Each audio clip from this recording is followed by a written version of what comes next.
Hello and welcome to the December edition of the Organic Gardening Podcast. I'm Fiona Taylor, and in a moment I'll be joined by Chris Collins and Dr. Anton Rosenfeld.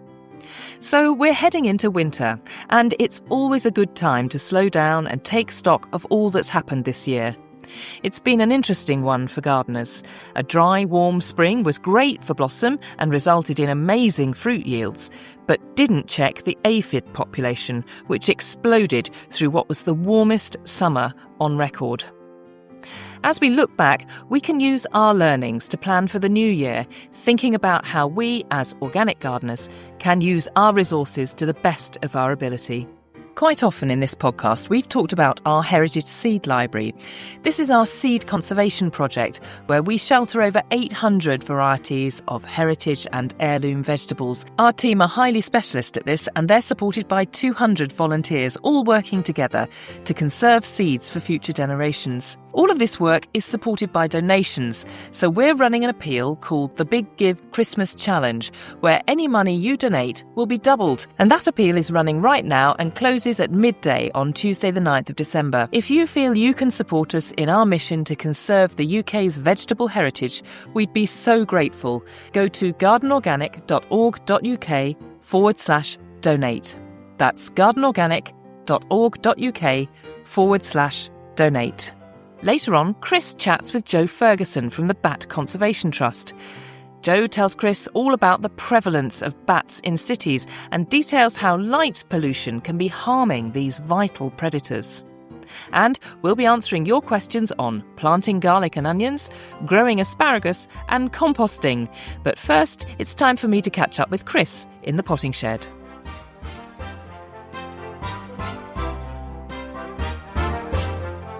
Hello there, Chris. Hi Fiona, how are you? Really well. How are you? Yeah, I'm very good, thank you. This is such an odd time of year for gardeners in a funny kind of way, because we're sort of slightly thinking about next year. We're still kind of tailing off last year. Perhaps we're looking forward to eating some of the spoils of our labours over Christmas.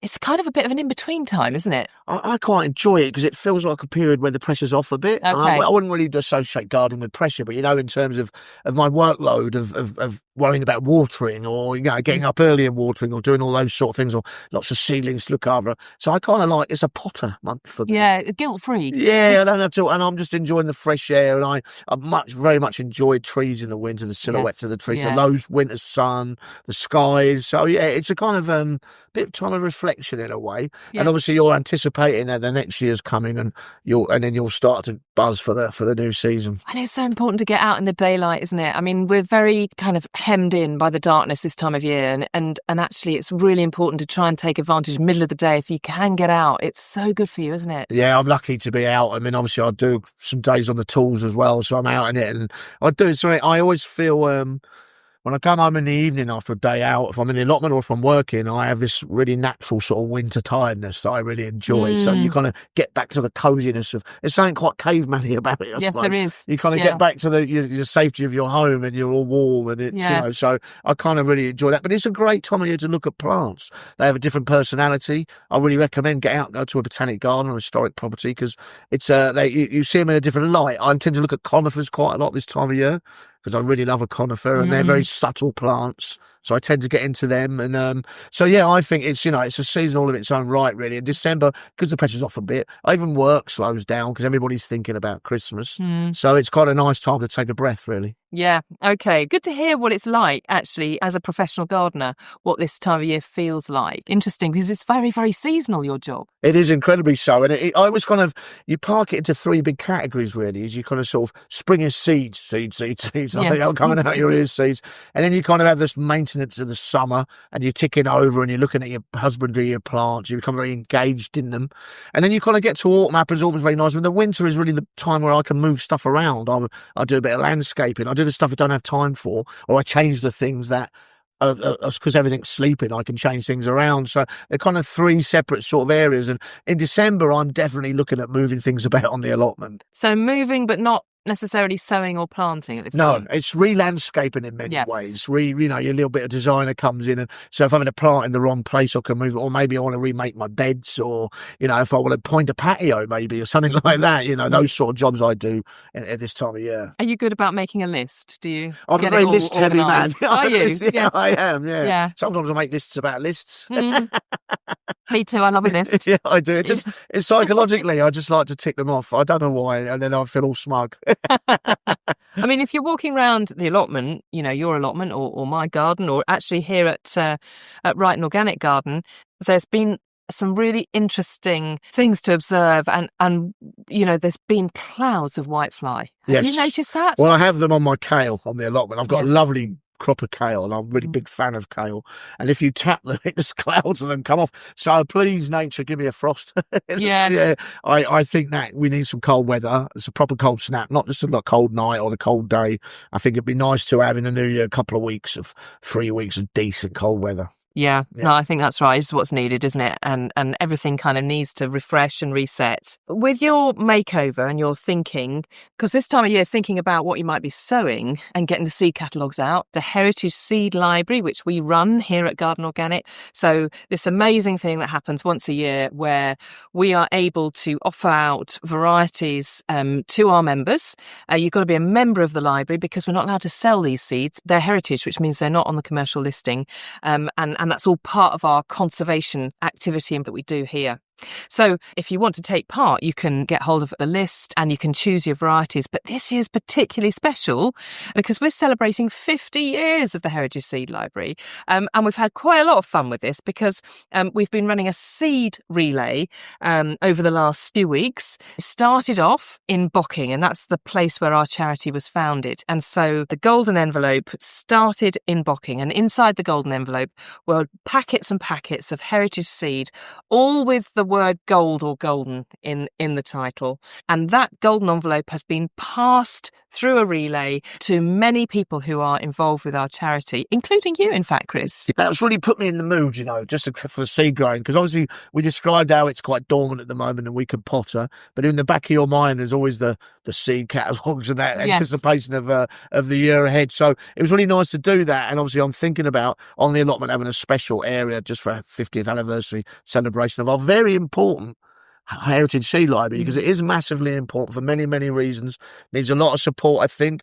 And so I want to record very closely my growing of those seeds throughout next summer. So there's nothing better than looking through a catalogue, thinking about what you're going to grow. It's incredibly exciting. Yes, and we do have a lovely seed list. It's got gorgeous pictures inside it.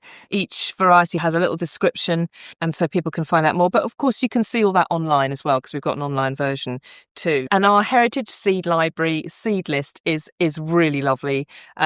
Beautiful picture for every single variety in there. There's 166 varieties in the seed list.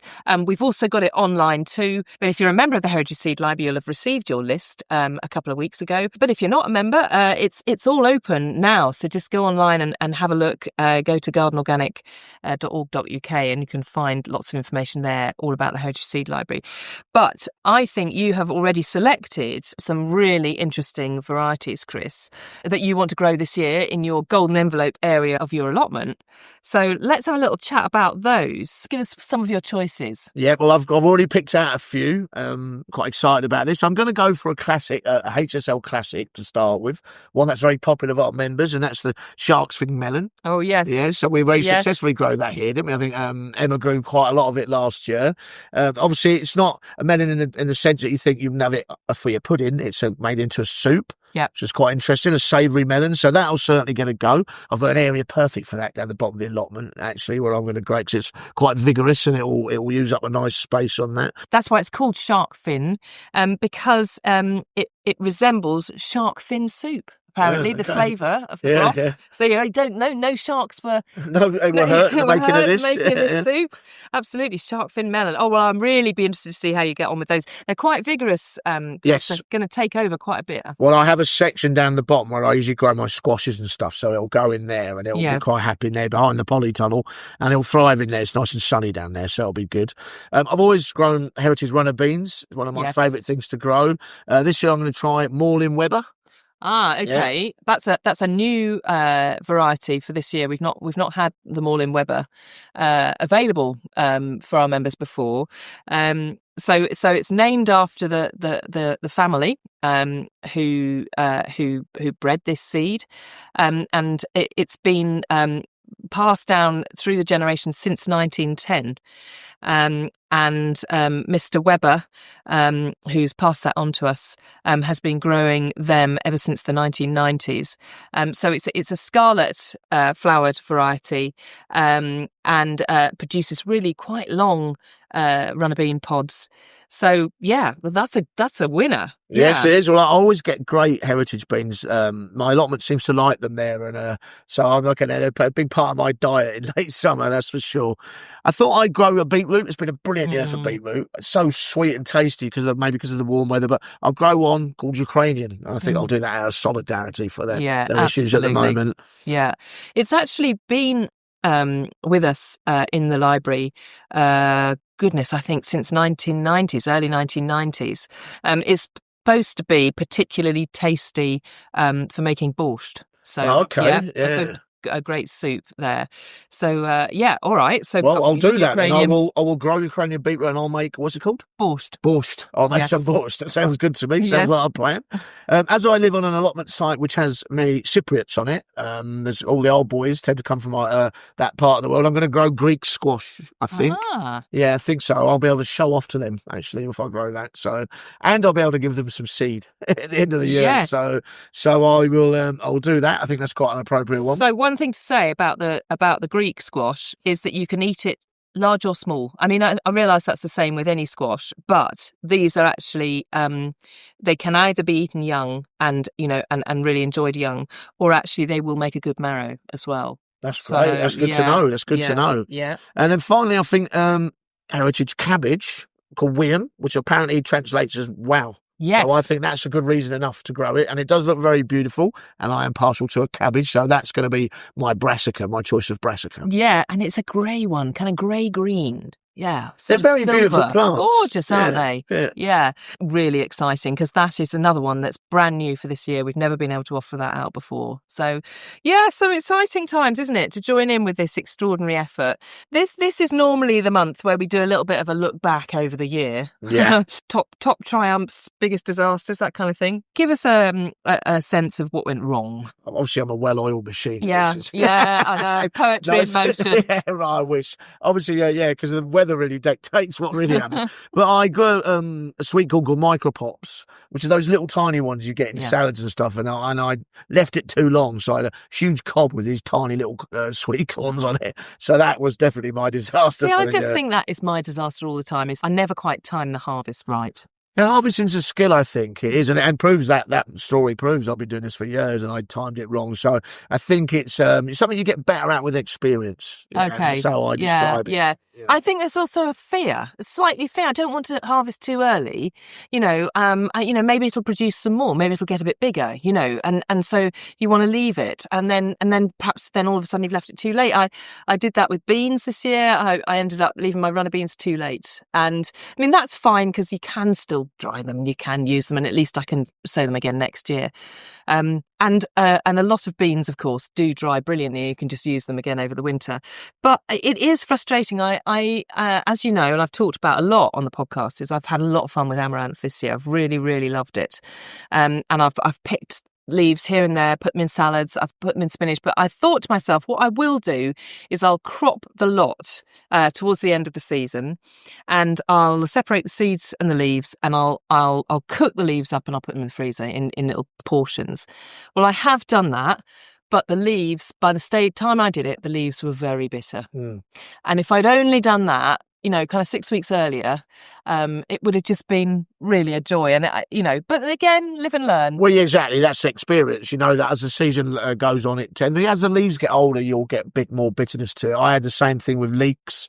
I've left them in the ground quite a long time. And they tend to get pithy, and they're quite tough to eat. And so I should have pulled them a bit earlier. I think it's a good idea. Again, as we often describe as observation, is I tend to go around checking, and you can kind of tell when something's ready to pull. You give it a little twist, or like runner beans are a good example of that. They'll come away quite freely if they're ready to go, and so that kind of that tactile approach is quite handy, I think, in many ways. Well, perhaps we need to talk about harvesting a bit more. Maybe. Just a skill. Yeah. I think it's definitely a skill. I think I work with a chef on one of my sites, and he's always asking me, "Is it ready to harvest?" Because he doesn't know, so you have to kind of point it out to him. And things like leaves, if they are feeling coarse, and you're going to use them in its steam or whatever, then you can usually get a sense of idea that they're, what they're going to taste like. I think. Yeah. I mean, there are some crops that actually it's great to leave. Yeah. Well, my root crops, quite a lot of my potatoes, that kind of stuff, I will leave in the ground. Yeah. I want a big Christmas dinner that's going to have those in. So carrots, parsnip. I've got turnip. I've got swede, beetroot. Beets are still in the ground. Potatoes, I've got Christmas potatoes going. Mary's Piper. So I tend to have quite a stocked Christmas dinner. Yeah, so maybe it's another opportunity to write a few lists actually of the things that, instead of standing there going, well, I'm not going to harvest that now because I might just leave that a bit longer. What I need to know is it's okay. I've got a lot of crops in the ground. I'm not going to be harvesting them, so I will harvest these more tender crops that kind of need to be eaten at a certain time. I think leafy crops, look, what I have a polytunnel with a lot of them is actually just graze them. That's the best way to deal with them. So you're taking off the younger growth, getting it produce more growth all the time. It's quite a good way to look at it, actually. Yeah. I've started doing microcrops quite a lot. And again, I'm grazing those and re-sowing, so I'm keeping them going. Yeah. Well, that's a great way of getting your plant intake up, isn't it? They're saying now we need 30 plants a week at least, which I can see why it's a really good idea, but it doesn't have to be huge amounts. No, it doesn't. And you don't even need a garden to do that, either. You can do that on a windowsill. So, but they are, I mean, the freshness of them is incredible. Like Mazuma and Soy Hoi, I think, is a Chinese little one. I've been growing that. And they're just great. They're fresh, They're really, even the smell of them. Yeah. Different from anything you bought in a shop. Yeah. You can't beat it, can you? Really can't beat it. Anything you want to show off about, Chris? Well, the Tommies I've talked about before. Yeah. Here he goes again. So I'll move on from the Tommies quickly, hastily. Atocha, I grew that. So it's a climbing plant. Quite vigorous. Yeah. It got into the sweet corn. Seemed to enjoy that as a climbing frame. It's got sort of palmate leaves, quite feathery palmate leaves, and it uses tendrils, so it kind of climbs through. And it has this almost like they're like skinny peppers, I suppose. Okay. And that as they get older, they get spiky, and that's quite important because when they're young, you can eat them like a cucumber. They're very refreshing. I was munching on them on site actually. So when they're young, you can just eat them raw, or you can put them in a salad. But when they get spiky, the seed set inside. They're great to take them off and then cut them up and you stir fry them basically. Okay. Or have them as a side with a bit of butter and a bit of pepper. Yeah. And they were really good this year. I had an endless, since I reckon late July, I've had pretty constant supply of those. Okay. So I'm pretty chuffed with that, and I will do again. I'll grow them again. I've saved the seed off them. Yeah. So I will grow them again next year. Okay. I don't think I can really boast much of a triumph. I think I've had another year where I've learnt a lot. But I would like to talk a little bit about my wormery, and just generally my composting. The large scale composting I still find a bit of a challenge. I do it, but I find a bit of a challenge. But I've got various sort of small scale compost initiatives going. So I've got a hot bin, which is brilliant and means that I can make sure I'm getting rid of my kitchen waste quite efficiently. But the real triumph I think has been the wormery. I just love it, and I took off a whole layer of absolutely gorgeous worm casts. So that's really rich, beautiful, very important food, stuff. Really important. There's a little tap at the bottom of it. So I then took off a lot of the liquid that had dripped all the way through. I diluted it right down. I fed the greenhouse with it. Everything that I fed with it just did really, really well. I fed my cabbages with it. I fed my perennials with it. I just used it all over the place because it's supposed to be absolutely full of life. That's the reason it's so good. You're putting more life into the soil. So I just found the whole thing, that was really, really fun. And the worms, they just seemed terribly happy. know. Yeah, nothing like a happy worm. So that's been my... Brilliant. That's really good. I feel like I've learned a lot. I've been taught a lot by my worms. So yeah, not only my worms were happy, but I think there's something about having a year where I just didn't have the time really that I wanted to have. But actually, that means there were plenty of other creatures enjoying my garden. Sometimes that's a joy as well, isn't it? You know, just thinking, well, I haven't got in there to be able to do what I wanted to do, but actually other creatures have used it as their habitat. It's just been much better this year. It's been more encouraging this year, hasn't it?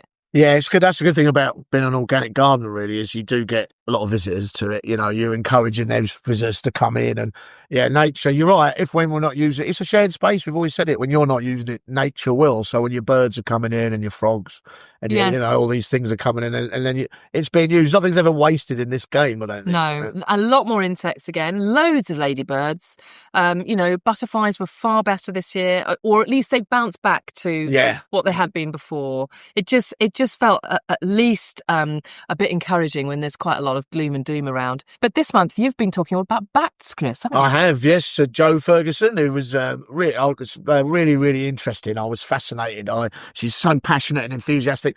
I don't know much about bats, but I've always loved them. And I was saying to them, I get them off my balcony at certain times of the year. And I've just been incredible to find out how important they are, how useful they are, and the role they play in nature. So I really enjoyed the interview. I hope our listeners will as well. I think they probably will. So yeah, please do give it a listen. Okay. And anything that you've learnt that you will now do to support bats? Well, the thing is, you don't always need to put up a bat box, apparently. You can, like you get like slits in bricks or like swallow areas in that. You can actually do that for bats as well. Okay. And that was a big part of the interview I came away with. So I have cladding on my flat, so apparently I can put in some slits and maybe I'll get bats roosting. Oh, wouldn't that be wonderful? I would love that. Okay. I would love that. Obviously, I was saying my time in Africa, at the evenings when the sun go down, we used to live on the Atlantic, and all the fruit bats used to fly in. So you get thousands of these big fruit bats flying in. I've loved them ever since, really. And of course, they're amazingly important for propagation, for seed dispersal, and they eat mosquitoes, which is even better. Yep. What's not to love about a bat? Yes, exactly. Excellent. Well, you have a wonderful Christmas, Chris, and we'll see you in the new year. You too, Fiona. This month, Chris caught up with Jo Ferguson, Built Environment Manager of the Bat Conservation Trust. Jo's been involved in bat conservation for over 15 years and specialises in urban ecology and enhancing the built environment for bats. Chris chats with her about why bats are so important to the ecosystem and how best to look after them, especially in urban gardens. So tell me a little bit about the Bat Conservation Trust and what you do here, Jo. Absolutely. So the Bat Conservation Trust, we've been around for almost 35 years now. We are the only conservation organisation in the UK that focuses solely on bats and the landscapes that support them, and also connecting people to these fascinating creatures on their doorstep. For me, I've been managing the Built Environment Project for over 10 years now, and it's really about working in that landscape, that space, looking at the challenges and opportunities that there are in our towns and cities for bats, and again, connecting people with bats, particularly when they're not expecting to see them in the built environment. So there's some big emphasis on urban bats and bats that are living amongst human beings rather than rural. That's kind of what you do, yeah? Yeah, but there is quite a lot of crossover. So there's kind of a gradient. We've got 17 species that live here in the UK that breed here. We've got another species that's considered to be resident that doesn't breed yet. And generally, the further north you go, the less species there are, the less diverse the habitat is, the harsher the conditions. So there is that kind of gradient. And then you've got the rural to urban gradient, but really it's about how our bats can survive in very lit, very open conditions. Some of our bats love being in that clutter, right in the middle of woodlands. They feel really safe, but they're what are considered to be like light-shy species, quite nervous of being in brighter environments. And then you have that gradient into towns and cities, and some of our bolder bats, our more confident bats, our faster flying bats, the ones that can get away from predators, particularly things like falcons are hunted bats in cities. So that's the kind of thing they're up against. So I'm interested, why are they important to the ecosystem? Obviously, they're quite high up the food chain, I should imagine. Yeah. What role do they play in our ecosystem? Yeah, so that's exactly it. So they're eating a huge range of insects, invertebrates, invertebrate pests. They're sitting at the top of all those food chains, and they're just a really good indicator of how well the environment is doing. So if you've got a healthy bat population, it indicates the environment's doing well, which means means not just for the plants and animals that are there, but also for us as human beings, those benefits we get from good functioning ecosystems like clean air and pollution control and sort of that health and well-being benefit. So they're a bit of a barometer then to how we're treating our environment. So if they start to become rare, we know there's problems, basically. Yeah, exactly, Yeah, so, I mean, you mentioned there's 17 species. I have to tell you, I live in Enfield in North London. But I'm up high, I'm on a balcony, but I'm in the tree line. And every year for about 3 months, we get bats feeding off the top of the tree line. And I don't know what they are. You maybe can tell me. Yeah. I'm just like, that's like 750 metres from the North Circular, Bygre. Yeah. So they're obviously those bats are really adapted to the urban environment. Yeah, I think what you're seeing, particularly over the last sort of 50 years or so, is with intensification of agriculture, they've got land loss, things like their roosting habitat, foraging habitat, commuting habitat, big rise in pollutants like light pollution, pesticides in the rural areas. Actually now, with the people thinking about wildlife in cities, we're finding that they've become a real haven for our nocturnal species. So birds as well, bats are coming into our cities and finding that that's where nature is, that's where the invertebrate prey is.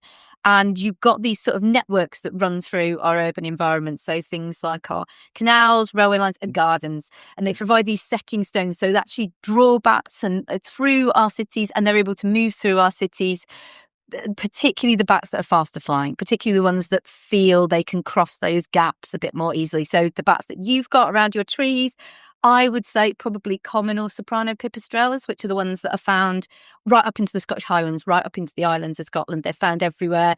I've recorded them all around sort of central Victoria in London, and they're an edge-feeding species. So round trees, round hedgerows, where you get those little pockets of insects where they cluster, they'll be going along and vacuuming them up, and they can dip, because they're little, 4 grams in size, they can dip in and out the vegetation, and that's what helps them to feel sort of safe, really. Right, that's interesting, because you can see when I look on my balcony, because I'm really literally up the top of the crown, a lot of daddy long legs and stuff. So they're grazing that. Yeah. Is there a reason why they're only there for a short period of time and then they move on? Is that because of the green corridor they're following that line of trees? Yeah, so you're seeing them, for like a period of time, like an hour, a couple of hours? Yeah, but also monthly as well. So they sort of appear in the winter time, and then I'm like, now I don't see them. So there's like a section of the year. Yeah, so they'll move about. So they have different roost sites at different times of year. They have a really interesting life cycle, and basically they're so tiny that their constant battle is the loss of energy, and that can be really caused by very low temperatures and not being able to replace that food resource. So they'll either hibernate and they'll go to sleep for like 3 or 4 months and you won't see them at all, or when you have little warm pockets of days in winter where the insects appear, they'll wake up, they'll come out, they'll feed, and they'll go back in. They shouldn't be doing that, but obviously with changing climate, we're seeing their behaviours sort of changing. So they'll be adapting to, when can I eat? And then there'll be other stuff like, have the predators work out where I live yet? And if they have, they'll probably move on. So they need multiple roosts in the environment so they can be safe and they can have the conditions they need for things like hibernating and raising their young. Right, so in a way, the climatic conditions might be influencing that as well, yeah. And are they common in British gardens? I mean, I must admit, they cause massive excitement in the Collins household. I really have so tough to see them. But are they common in people's gardens? You mentioned the urban gardens, so they're more and more you'll see them in gardens. Absolutely, yeah. And I think what it'll be is people quite often, and it's dusk, so it's getting dark and it's getting your eye, and people will say, oh, I'm not sure if I've seen a bat, maybe I've seen a bird. But once you get your eye in and once you know what you're looking for, actually they're everywhere. So like I say, I've done some monitoring previously in and around like Buckingham Palace, that kind of area, and we've recorded 6 of our 17 breeding species there. So they are right through our towns and cities.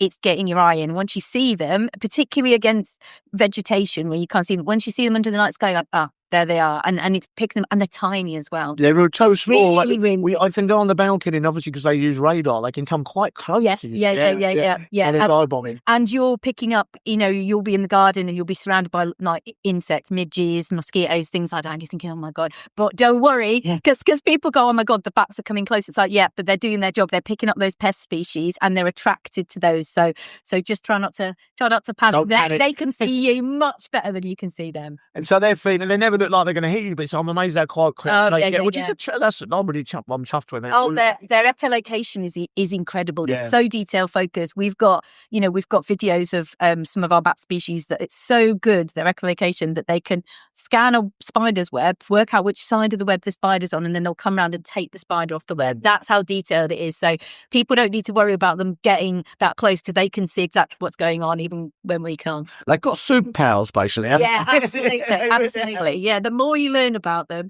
the more unique and amazing that they are. They're one of these mammals that, although they're tiny, 4 grams in size or so, they buck that trend of the larger the mammal, the longer they live. These guys are living, they've been caught in the wild about 7 grams in size, caught as an adult, ringed and picked up in these black box checks, living over 40 years. So they're much more like us. They live in these social groups. They crash together and have young. They are much more like a higher, larger mammal than the pest species to which people normally compare it to. So people think automatically rodents, but it couldn't be further from the truth. They diverged in evolutionary terms millions of years ago, and they're a whole unique, exciting sort of world to explore. Yeah, so we're finding out more about them as in recent decades. Yeah. More about them. But I notice when I see the ones at my flat at my home, they tend to be around at dusk. So when are you most likely to see them? You mentioned the timings you're supposed to see them, but we always associate them with the night, but they tend to be dusky, isn't it? Absolutely, yeah. So what they're looking for is, when the sun starts to drop and you get that big upswell of insects all of a sudden coming out, that's what they're after. Right. They want to be out, but they've got to balance the risk of predation as well. So they're kind of waiting for it to be dark enough that they feel safe, but not so they miss that big upswell of insects. So dusk is the perfect time. I always say to people that, one of the other reasons I love bats is they're such fair weather friends.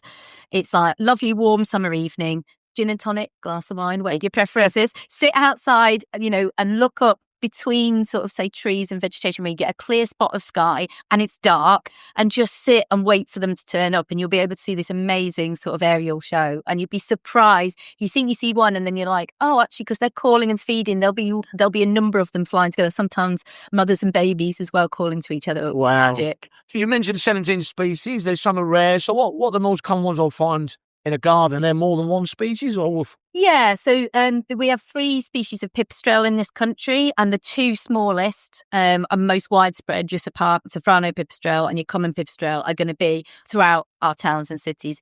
Soprano pipistrelles are a little bit more associated with waterways and things like over canals and stuff, but generally, if there's a good feeding resource there, those are the 2 species you're most likely to see.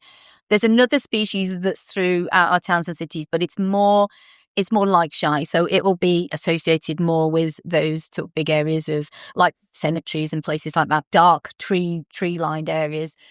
And they will come out later, and they're the brown long-eared or the whispering bat. They're really difficult to hear on detectors, but they're the ones that will come in after like moth species and things like that. And they're found in our towns and cities because they like our roof spaces. So the roof voids, they're the ones we get the calls to the National Bat Helpline. People will go in and be putting a suitcase in and look up, and there's these beautiful little bats, lovely big ear. That's the description. It's like, can you tell me what their ears look like? It's like, yeah, we think we know what we've got, because we've got 2 species of long-eared, but that's the one that you most like to be finding in people's roof spaces. And do people freak out about that? Because I would be chuffed. We get a mixture. Some people are fascinated. Some people are worried because they're saying, well, am I allowed to go in my own roof space now? You absolutely are. We can give you loads of fantastic advice on that. And some people are quite often just surprised because they'll say, oh, I've seen them in my garden. I thought they were in the trees. And originally there would have been, we'd have had all these beautiful veteran trees with big hollows, but we've so overmanaged them and managed our habitats. And there's things like, risk of health and safety, that we don't have as many trees with those sort of features and resources for bats. You can't have trees that are standing, have rot in that they can access. Exactly. It's funny as a horticulturist, when I was a young horticulturist, we just cleaned everything. Yes, exactly. Anything. It was a bit messy. You were tidying it for the health of the tree, but actually we've started to understand that it doesn't really work like that. But that lag and that loss of all those veteran and ancient trees and those features has meant that many of our bats have adapted to use our built structures, which is where this sort of gardening and built structures and cities comes into play, because actually you've got the feeding resource. It's like bed and breakfast. And then you've got somewhere great, like our buildings, they'll get into a gap as big as an adult thumb, bit of lead flashing, lifted roof tile, they'll just tuck themselves away. Nobody will know about it. And then they'll have this fantastic feeding resource on their doorstep. But when you think about it like that, you think, oh, that's why they're here. So it's clever. They're just adapting to the surroundings, aren't they? So I suppose one thing is important is, how do we, as gardeners, how do we not disturb them. We obviously want them to be able to get on with their thing. Light is a big issue for them, as long as you're not shining torches directly at them. And you find whenever you go into the dark, your eyes adjust, and you'd be surprised how much you can actually see once you see them. I mentioned gardeners being too clean, and that's not helping. Obviously, you're probably interfering with true propagation, even, aren't you? Yeah. And so what threats do bats specifically face in this country? So the big threats for them is that change in land use. I mean, still that historical change in land use from about 100 years ago. When you're talking about intensive agriculture, removal of hedgerows, increase in pesticides. So it's thinking about removal of where they live and removal of their feeding resources, that kind of dual impact. And then that big uptick in not just not having enough green habitat, but not having enough dark habitat. So light pollution is a massive issue for us. So this habit we've seemed to have got into in cities of having these lights that click on as security lights, that's causing problems, I should imagine. That and decorative lighting, to be honest. There's a lot of lighting out there that just isn't. Well, it's Christmas time, and we have this habit now of throwing masses of Christmas lights at buildings. Yeah, and uplighting trees. Right. I have to be honest, that is one of my biggest bugbears. That's really interesting, because a few years ago, Chelsea were doing these night tours and lit up all the gardens. So that's really creating the wrong impression if you're a Back fan, isn't it? Yeah, this is it. And there's certainly ways of doing it. And yeah, I was at Chelsea last year, and there was a fantastic garden there for the National Autism Society, where they had specific dark sky lighting. And it was this beautiful dark atmosphere. And you stepped into this space and you could see it was perfectly safe, but it was warm lighting. It was just at ankle level. So you could make your way through the space, sort of wayfinding, and you could enjoy it in a different way. And I think for me, light pollution and a lot of lighting in gardens is taking away that opportunity to almost have two types of garden. You can have all of the stuff you enjoy during the day, and then you can have a completely different experience at night. So it's not binary. This kind of annoys me a little bit. People think that, we have a garden and I can't have wildlife. There's always been that opposing view. Well, actually, it's not binary. You combine the two. So our garden designers actually can accommodate bats with just giving it some thought. Absolutely. Basically. That's what we're saying. Yeah. And we're never saying we're pragmatic. So, obviously bats grew up in a world for millions of years with no light whatsoever. And we're aware now that that's not where we are, and there will be people who need light for access and things like that, and safety and walking through the space.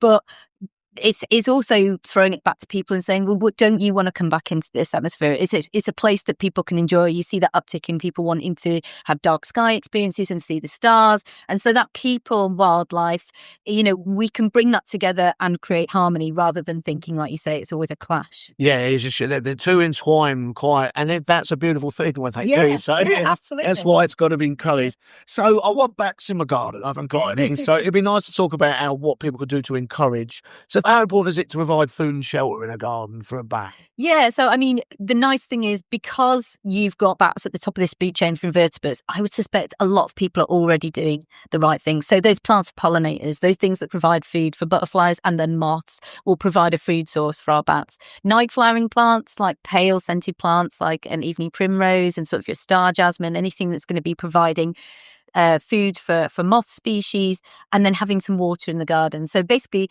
and again, it's that anything that you've done during the day, thinking on creating this for birds and invertebrates, you're probably taking so many boxes for bats in the evenings, probably just a few tweaks, a few plants, and they're probably already there, which is really nice. Does a garden size matter? No, well, that's the really nice thing, particularly in our cities. I do a lot of work with people designing like green infrastructure, and I'm always talking about stepping stones, because I think it can feel, particularly in our cities, which can feel quite grey and concrete, it can feel a bit overwhelming, thinking, well, how can I have enough space to make impact? But actually, it's what am I and my neighbours doing? How do we form these lovely links through these gardens? What's going on locally to me? There's loads of these wonderful like pocket parks popping up and things like that, and looking at what's working locally and thinking, how can I be the next link in that chain? Is there a particular food they prefer when it comes to insects? So something like our pipistrelles, because they're so tiny, they're only like 4 grams in size, they'll be going after those really annoying bitey midge type flies. So it's somewhere with a small water source that might bring those in, and things like our brown long-eareds. I mean, they've even been recorded in the oak processionary moth. So our species, their ears are those perfect radar, so they're listening for the rustle basically of moths on leaves, and they can pick moths off the surface of a leaf. So that's how incredible their predation systems are, and they're basically plugging into all of that insect rich sort of platter out there. So the big bats will go after some of the bigger beetles. From my point of view as a gardener, these bats are doing me a lot of favours. Yeah. So actually, I'm no expert on bat boxes, but is that the right thing to do? Because when you see in a garden set in Asia, would that help on a balcony? Would that help if I put a bat box in? I think if you've got proximity to, like you're saying, proximity to big trees, you've not got lighting, and also if you're on a balcony and you're thinking about on a building, bats will be looking for little holes and little gaps. So yeah, I mean, there's no harm doing that on trees. Basically, you want it to be somewhere warm, so somewhere south facing, southeast, southwest facing.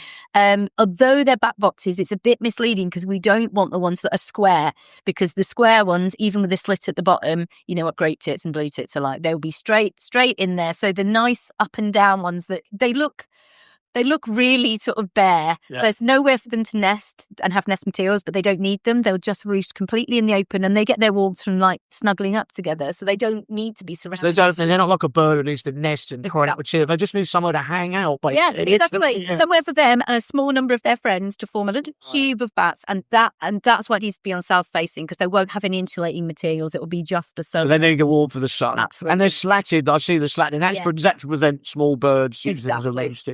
Yeah. So it is worth doing then. And were there any big no-nos? I know pesticides is an obvious one. So are there any other no-nos you'd say for people who wanted to attract bats into their garden? Again, the big one for me is lighting, is artificial lighting. It's not that you can't use it, but it's be incredibly mindful about like what is the purpose of this lighting? You can see a tree during the daytime. Do you need to light it up at night and see it again? Or if you remove that and actually create these lovely dark spaces, are you going to be seeing different things? Not just bats, but you've got other nocturnal species that might be encouraged in, and you get a different experience from that place. Particularly if you've got night flowering plants, you can be sitting out there and experiencing it a completely different way. So it's about being mindful about the type of lighting that you're using if you need to use it.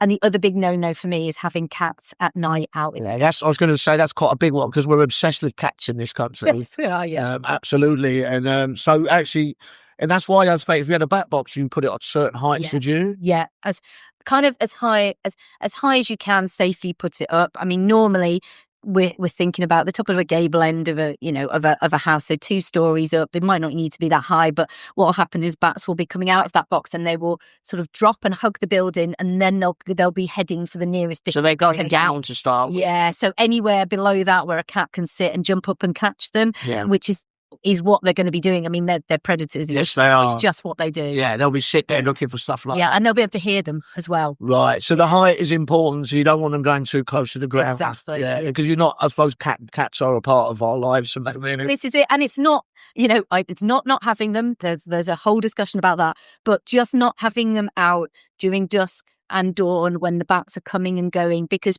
once cats know where they are, they might be in a bat box, but they might be, for example, in a flat roof, and all they have to do is sit on top of that flat roof, and everyone that comes in or out, they'll just catch them, and it's part of their nature. So it's recognizing that and doing something really simple, just keeping the cats in during that. You mentioned roosting, you mentioned baby bats, and obviously their families. Is it hard to get bats to breed in an urban environment? They will breed near where they've got good feeding resources and where it's more about the quality of the roost and the roof space. So something like our common and soprano pipistrelles, they are crevice dwellers. So they like bat boxes. They like sort of tight spaces. They're more likely to breed, and where they like to be is places like south-facing cavity walls. So they'll get through a tiny gap in the mortar, somewhere that's warm where they can pack themselves together. Because when the babies are born, I liken them to baked beans with wings. No hair, nothing to protect them, and they'll crash together with some of the adult bats, and the other bats will go out and feed. So they need to be somewhere really, really warm and where they feel really safe. They do breed in bat boxes, but they quite often like to be in bigger numbers, sort of packed together. In our urban environment, what we're missing as much as anything else is those stepping stones, because we're going around tapping a tile back into place, putting a bit of lead flashing down, whether we need to or not. That tidying talks about with trees, we're doing it with our buildings, and we have to be conscious of the maintenance we do, because bats, quite often, they're moving about, particularly single bats. They're moving around following the food, which is not as plentiful in our urban environment. It's more widespread at low numbers. So bat boxes are more about providing those stepping stones. And you might get bats breeding breeding there, but we're thinking more about our buildings probably for that. So this is quite interesting. So you get Swift bricks. Yeah. Can you get bat bricks? Yeah. With access your seat? That is really interesting. So there's like a big government campaign, Swift bricks. You could do the same for bats. Absolutely, yeah. So we actually have a Roost partnership where we work with a small number of manufacturers to influence the design based on the best research that we've got. So we have a range of tiles and integrated bricks, bat bricks. We've got couple of brand new designs. One is a gable end tile, so you can just replace the roofing tile at the end of a gable end with a specially designed tile. A roofer can fit it. You don't need an ecologist. Lots of people, it's called the Manthorpe Ridge Roost, and there's been a lot of people who have just been sharing that they've been putting it in themselves on garages. You can put it on your houses, and that's just a tiny little chamber where you can have a few bats. And we've also just designed through this partnership a bat box that's specifically designed for cladding. So brand new cladding, particularly in the urban environment where you've got different types of build types. This is a box that fits between the cladding layers. I've got cladding, so I know. Yeah. That's some revelations. I suppose a way to end this really would be to say, if I was a gardener, what would be your main tip if I wanted to help bats and have bats in my garden? Remove lighting from your garden. Yeah, this is the one. That's the big one. Embrace. I mean, I would say this, but embrace the night. Embrace the dark. Embrace the dark and enjoy being in a space and seeing it through completely different eyes. And think about, am I seeing stars? Can I introduce my children to not, fearing the dark, but this being a really beautiful space? And then all the other nocturnal animals that you might see. So we do a sunset survey between April and October. And it's basically, if you're standing in a space, do you see a bat? And then we have a whole list of other little boxes as well. Have you seen foxes? Have you seen hedgehogs? And it's like, have you been in this space and experienced it in a different way? And that's what I would ask people to do. Yeah, it's interesting that you think night comes, we need to be inside. And I suppose that's primeval in a way. We go in the caves when it's night cave. Well, we don't really need to do that during that. No, and you mentioned ponds. I think the best time to see a pond is at night because they come to life at night. Yeah. And all the sounds that you're hearing and everything like that, it's a completely different experience. And yeah, I think we've been completely cultured to go inside, turn our artificial lights on, close the curtains. But actually, I mean, I'm not even a night owl, I'm a bat. That's my preferred time to be active is at night, and you experience the world in a completely different way. Yeah. You get two gardens for the price of one. And don't lock yourself out of that experience. Exactly. You have to look at it as it's like, I always likened the garden to a stage really, and there's always things going on in it. Yeah. You don't lock out 12 hours of the entertainment. Yeah, exactly. See it through a completely different light. There's even things like really basic entry bat detectors that you can get. You can start learning because the different species call at different frequencies and then making different calls, mothers to babies or whether they're mating, and you can learn a whole different language. But even the first time you turn on a bat detector and you think you're looking at a silent garden and all of a sudden all this noise appears, honestly, it's absolutely magic and it changes your complete view of the space. Wow, that's right. I'm very inspired, I must admit. Think night, think bat is a good yeah. And so, you've given me all this information, but I'm sure there's tons more. Are there tips you can give us where we find out more information? Yeah, so we have a Gardening for Bats page on the Bat Conservation Trust website. So if you go there, it will link you to all our other resources, but that's like our first one-stop shop for all your advice. Time now to open up the postbag. I'm here with Anton and Chris. Hello, both. Hi, Fiona. Hiya. All right, so growing garlic and onions is our first question. So Judith has written in asking, can I plant garlic and onions in the same bed? Last year, I had garlic and shallots together. The garlic was fine, but the shallots were no good at all. Oh, that's a little bit odd, isn't it? Well, first of all, Anton, can you plant garlic and shallots in the same bed? Yeah, absolutely. In fact, I'd encourage her to do that because if you're growing a rotation, you want to keep things in the same family together and then rotate them round. So, yeah, things in the allium family, that's the onion family. It obviously includes onions, garlic, shallots, leeks, spring onions and chives as well. So all those things, you can grow those together. Okay, brilliant. So that starts you off for the year, and then you need to rotate them. Chris, are you growing a lot of these? I did actually. The bed that Anton just described, I had last year. I had onion, garlic, shallot, and leek all in the same bed. And like Suardo, then you play your game of what I call nudge up. So in the following season, you don't grow them on the same bit of ground. You move them on, grow something else in that bit of ground. But I've had no problems growing alliums together. One little tip I would give is for shallots. You said you had trouble with shallots. I don't know how much of a massive difference it might make because that might be pest problems. I don't know. But I always start my shallots in pots. So I grow them in little 10 centimetre pots and I make sure they're quite high. The crowns are peering out of the soil and they usually go out when they're a good 10 centimetres tall in early spring. So that kind of makes, I usually get really good crops of shallots. It's one of my favourite alliums, to be fair. Oh, okay. So it is interesting that she says the garlic was fine, but the shallots weren't any good at all. Have you got any thoughts about that, Anton? We're just really guessing. I mean, last year was quite a peculiar season. It was very dry early on, and it could also be allium leaf miner, which is a pest that will attack things. It gives things a bit of a double whammy, but they would have been attacked during the spring while they were growing. So it could have been that the allium leaf miner was more attracted to the shallots and the garlic. I'm just guessing. Really. Yeah. Yeah. What would you do to try and avoid allium leaf miner? So really, the only cure for it is to cover your plots with fine mesh. And that stops the fly laying its eggs onto your crop, which is then the grubs sort of eat at the crop. So you've got that mesh which will stop the fly laying its eggs. So there's two main periods where the fly lays its eggs. It's there's a period in the spring, about sort of March time, and there's also a later period in the year in sort of between September and November. So if you're growing any sort of crop in the onion family, then you want to make sure that they're covered during that time. Right. Okay. And of course, for anyone listening, it's not too late. In fact, it's a good time, isn't it, to get these in? So tell us a bit more about that. If you were planting now your garlic and your shallots in, and we're talking about sets rather than seed at this point, although you could start your seed off, I suppose. When is the optimum when is the optimum time to plant them? So garlic, really, any time now is a good time. I usually do mine about sort of November. I haven't actually done it this year, so I need to get a move on. But you can even go right the way till sort of February sort of time. I find the later you plant your garlic, it has less of that cold period, which it needs to sort of induce it to form the cloves. So sometimes I find if you plant it a bit too late, you sort of you plant this clove of garlic and then you end up with just one huge great lump of a clove as opposed to a nice sort of thing with loads of segments. Proper head, yeah. So that's really interesting, actually. I'm sure I have fallen foul of that. So get it in early-ish, let it have a bit of a spell through the winter. Hopefully you won't have allium leaf miner, Judith, but we do advise you to cover it in EnviroMesh just to try and stave that off, and maybe try your shallots in pots first and get them out in the spring. So lots of good advice there. All right, moving on now. Marion has written in about asparagus. I've had a few crop failures with my asparagus over the years. The current crowns are in their third year and still doing poorly, so I'm transferring them to a raised bed.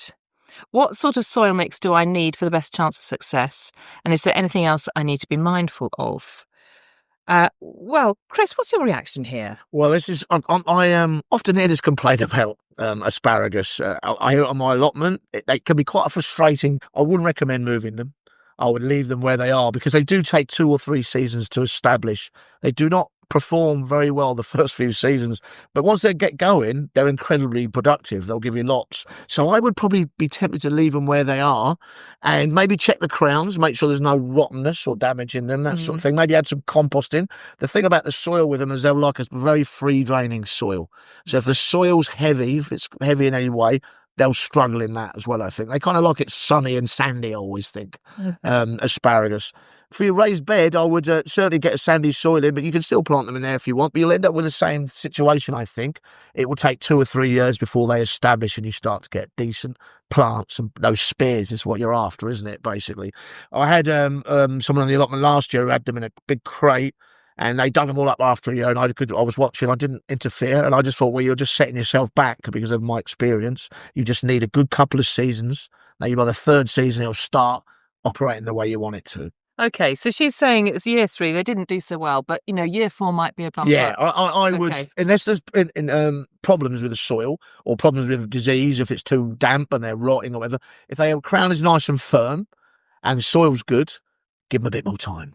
Okay. Yeah. Is there something about how deep you plant them? Well, you lift them quite high up in the soil. You want the crown up, really. And some people like to earth them up a little bit as well, as they're so quite high. So yeah, so don't plant them too deep. Again, you might have problems with rotting and lack of establishment. Yeah. Okay. It sounds like she's actually gone and got her, raised beds ready. If she did actually shift them, effectively it's going to take another 3 years, is what you're saying. Yeah, I think what they like to do, in my opinion, there's a psychology to the plant in some ways. They like to establish themselves first before they spend a lot of energy on producing lots of foliage. So I think what their priority is get the roots down, is get themselves firmly in the soil, and then they start to produce. It's a bit like waiting for a wisteria to flower. They tend to, the same sort of thing. If you think about it, it makes common sense for the plant. So I think that if you do get some new ones or move them, you'll just put yourself back in time. Yes. So I think the way to deal with it is to just be patient. Okay. Yeah. Stick with it, Marion. Let us know how you get on. All right. Now we're moving over to the compost bin. So Ruth has written in and said, I've been reading that no tea bags can yet be home composted. Even those not made with plastics and the glue would not break down in the normal compost bin. Have you any current advice on this? Ruth, this is a very appropriate question for us, and particularly for you, Anton. You've got a bit of bee in your bonnet about this, haven't you? Yeah, I found a lot of the tea bags that say that they are home compostable. Actually, they don't seem to compost that well. What happens is they say they're compostable, but they've got a sort of mesh of compostable plastic, and compostable plastic often doesn't break down that well inside a sort of home compost bin. In fact, they did a sort of experiment on this a while back called the Big Compost Experiment, and they found that about 60% of home compostable plastics just didn't break down in people's. Yeah, so even though they've been labelled that they could be composted at home, they had that specific label on them, they still didn't break down that well. And that's my experience. You're left with what I call sort of tea bag skeletons in the compost. And I'm sort of worried that there's all sorts of microplastic fibres then going into my plastic that I'm adding to the soil. So in our household, we've ended up just like ripping the tea bags open and just putting the tea leaves in our compost, and that's quite a messy process when you're in a hurry. Like all the tea leaves stick to the tea bag, and half of it goes on the floor instead of into your caddies. So, are you saying that they just don't break down in a home compost system, or is there one of the home compost systems where you would be more likely to put your tea bags? So, yeah, I think if you've got a compost system that gets a bit hotter, then that will be enough to break down these sort of they're compostable plastics. They're called PLA sometimes, and they will break down in something like a hot bin, where it does get up. You need to get up to temperatures at least sort of 55 degrees really to get them to break down properly. Okay, so a hot bin or the council waste maybe? Yeah, I mean, that's what we do to the outsides of all our tea bags. We give them to our council, they can have them. It's a minefield, Ruth, as you probably gathered, but it is quite soul destroying when you get your compost out after maybe 6 months, 9 months, even a year, and the tea bags are still in it. It's not on, is it? All right, well, we're sticking with composting, and this is a great question from Margaret, all about paper. And she says, I make my own compost and the advice is often to add paper to the compost heap. I've heard that if paper is printed, there can be noxious chemicals in the ink. And also if paper is white, then there might be issues with the bleaches used. Please can you help and advise me on the best course of action? I currently include cheap plain brown paper and card in my heap. Okay, so there's nothing wrong with that in terms of the brown paper and card. Let's just, first of all, just talk about paper for a minute. I mean, Chris, do you put paper in your compost heap? Yes, I do. What kind of paper do you use? It's usually office paper, so things like magazines and stuff I wouldn't put in. Anything which looks like it's got a lot of ink on it, mainly because I think that's just better recycled. So that our good old friends at the council can do with that again. Yes. So I tend to automatically, I have a recycling area in my kitchen where my my wine bottle might go, and my newspaper. So that's automatic. But I have also, I don't know if when you have you're in your office or you get junk mail and stuff like that, a lot of paper comes in. I will shred it, and that's how I add it to my compost heap. So I'll add shredded paper. I add it to my compost heap, but it's really handy for my caddy as well. So I mix that with kitchen scraps, and so I don't have a problem with paper. I mean, Anton might know a bit more about bleaching, which I have to say I'm ignorant of. Yeah. But I do use paper. Yes. Yeah. I mean, yeah, the bleaching thing is something I hadn't thought about before.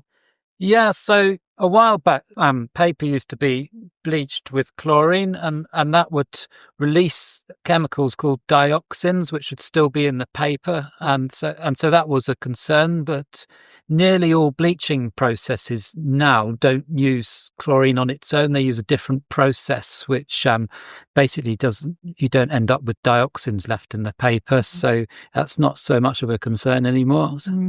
Okay, I mean, there is an argument that says, we all need to be looking after natural resources. And actually, a lot of paper that we all use these days is already recycled in the first place.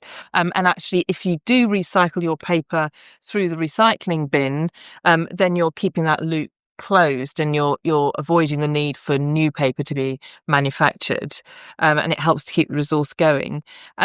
What's your feeling about sort of how you kind of share it out between perhaps using some in the compost heap and putting some in the recycling bin? What's the right thing to do?